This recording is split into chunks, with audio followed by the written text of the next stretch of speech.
Okay just tell me நீங்க எப்படி படிச்சீங்கன்னு. இல்ல அவங்க அவங்க அவங்க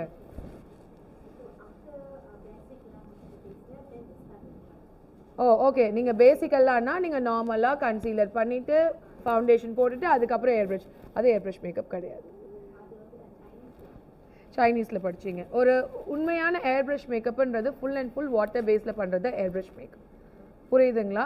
ஒரு உண்மையாக ஒரு மேக்கப் நீங்கள் படிக்கிறீங்கன்னா அதில் இருக்க கன்சீலர் ஆகட்டும் ஃபவுண்டேஷன் ஆகட்டும் whatever you are doing that is only done by the machine. So that is the main thing you can use it. நீங்கள் எல்லா கன்சீலர்லாம் வேக்ஸில் போட்டு திருப்பி வாட்டர் போட்டிங்கன்னா என்ன ஆகும்பா?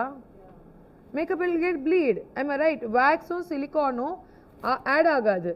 ஆட் ஆகுறப்ப என்ன ஆகும்னா நேற்றுக்கு நம்ம பண்ணோம் பார்த்தீங்களா ஃபிக்ஸிங் ஸ்ப்ரே ஆல்கஹால் யூஸ் பண்ணோமா?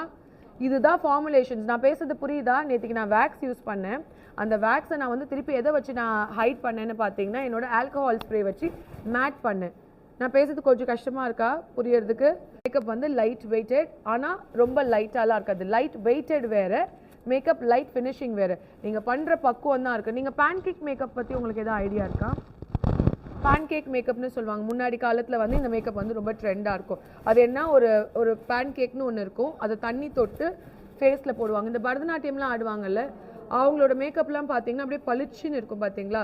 ஏன்னா அது powder makeup. So once it get dry your makeup is become so matte பவுடராக இருக்கும். ஸோ இந்த மேக்கப்